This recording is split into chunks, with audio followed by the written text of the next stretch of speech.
Subscribe करें और bell दबाएं ताकि कोई खबर रह न जाए। मुल्क को बेहतरी की तरफ लेके जाना है, वरना there is only one solution, agriculture, ज़राअत। ज़राअत हमारी रीढ़ की हड्डी है, इसमें कोई शक नहीं है। साबिक सेक्रेटरी सिंध के life stock and fishery doctor बाज मोहम्मद जुनेजो साहब इस वक्त हमारे साथ मौजूद हैं। उनको वेलकम करेंगे अपने प्रोग्राम दुनिया बोल है में। और डॉक्टर साहब ने एक खत भी लिखा है वजीर आजम पाकिस्तान को, और उसमें वाज़े लिख दिया है lack of ownership of the sector. ऐसा लगता है कि लावारिस तरीके से हमने अपने किसानों को छोड़ दिया है, अपनी ज़राअत को छोड़ दिया है, अपने खेतों को छोड़ दिया है। डॉक्टर साहब से मजीद बात करेंगे। उनका यह कहना है कि पॉलिसी नहीं है। उनका इस लेटर में कहना है कि प्रोडक्शन पॉलिसीज पे एग्जीक्यूशन नहीं है, रिड्यूस प्रोविजन फॉर फैसिलिटीज, और यकीनन उन्होंने जो इश्यूज हाईलाइट किए हैं वो इस वक्त मईशत को सीधी राह पर ला सकते हैं। डॉक्टर जुनेजो, मुझे ये बताइए sir, what is the way forward? हम आगे कैसे बढ़े इस मुल्क को लेकर? अब बिस्मिल्लाहिर्रहमानिर्रहीम। सबसे पहले तो मैं अल्लाह साईं का शुक्रिया अदा करता हूँ कि मुझे मौका दिया और बोल टीवी वालों को मौका दिया कि एक अच्छे सेक्टर पे जिसकी तरक्की जो होगी तो उसमें मुल्क की तरक्की होगी, तो उस पर बात करने का किया है। उसके बाद मैं बोल टीवी वालों का शुक्रिया अदा करता हूं कि मुझे मौका दिया कि मैं इस पे बात कर सकूं।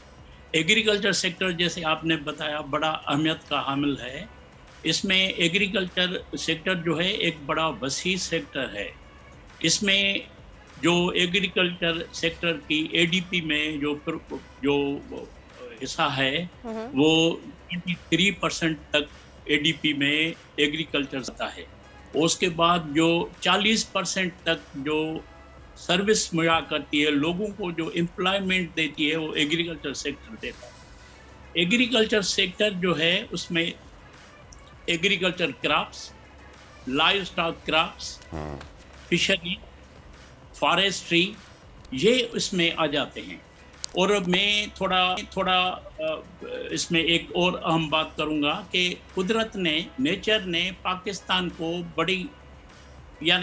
बड़ा नवाजा है। बेशक आप देखें, हमारे पास 4 मौसमें हैं, हमारे पास मीठा पानी है, हमारी ज़मीन सरखेज़ है, हमारे पास लाइव स्टॉक ब्रीड्स बड़े अच्छे हैं, हमारे पास पोटेंशियल बड़ा मेरीन फिशरीज में और इनलैंड फिशरीज में है। इस पे हम सब सेक्टर इनको कहते हैं जो एग्रीकल्चर सेक्टर में आते हैं। इन पे सब पे हमें काम करना चाहिए। जैसे आपने फरमाया कि लेक ऑफ ओनरशिप है, इसमें सिर्फ सरबराहान की लेक ऑफ ओनरशिप नहीं है, इसमें सारे स्टेक होल्डर आ जाते हैं।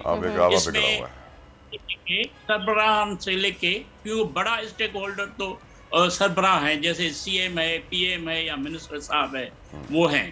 तो उस दूसरे जो महकमे काम करते हैं इसमें, जैसे मैंने आपको बताया, इसमें एक्सटेंशन महकमे काम करते हैं, रिसर्च के महकमे काम करते हैं, यूनिवर्सिटीज़ काम करती हैं, और जो फार्मर है खुद वो भी इसमें जो लेक ऑफ ओनरशिप है उसमें आता है। डॉक्टर बाज मोहम्मद जुनेजो साहब, हमारे यहाँ तो एग्रीकल्चर की जमीनों पे हाउसिंग सोसाइटीज बनाई जा रही हैं, आम के बाग खत्म किए जा रहे हैं। मुझे तो मुस्तकबिल नजर नहीं आ रहा, आपको नजर आ रहा है? अच्छा, अभी आप सही कह रहे हैं कि इसमें बनने जा रहे हैं, पर जो भी जहां भी एग्रीकल्चर हो रहा है, देखें इसमें नहीं आप कुछ कर सकते हैं, नहीं हम कुछ कर सकते हैं। हम अभी वो बात करें जिसमें हम कुछ कर सकते हैं। अभी लैंड की मैं शुरुआत करता हूं कि मैं आपको मिसाल देता हूं ऑस्ट्रेलिया का। अगर ऑस्ट्रेलिया का हम मिसाल लेते हैं तो लोग कहते हैं कि यार हम पाकिस्तान में बैठे हैं, ऑस्ट्रेलिया का मिसाल दे रहे हैं। मैं क्योंकि ऑस्ट्रेलिया में देख के आया हूं, ऑस्ट्रेलिया में लैंड यूज प्रॉपर की गई है, जोनिंग हुई है, प्रोडक्शन के जोन्स बनाए गए हैं। एक एग्रीकल्चर का जोन है, क्योंकि उनके पास कास्टली इनपुट ऑस्ट्रेलिया में लैंड और वाटर है।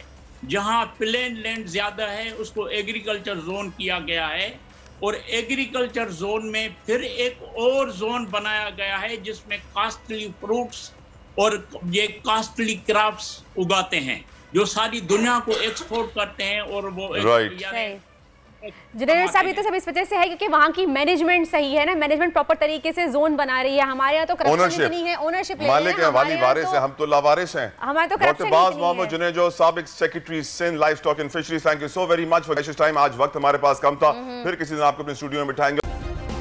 सब्सक्राइब करें और बेल दबाएं ताकि कोई खबर रह न जाए।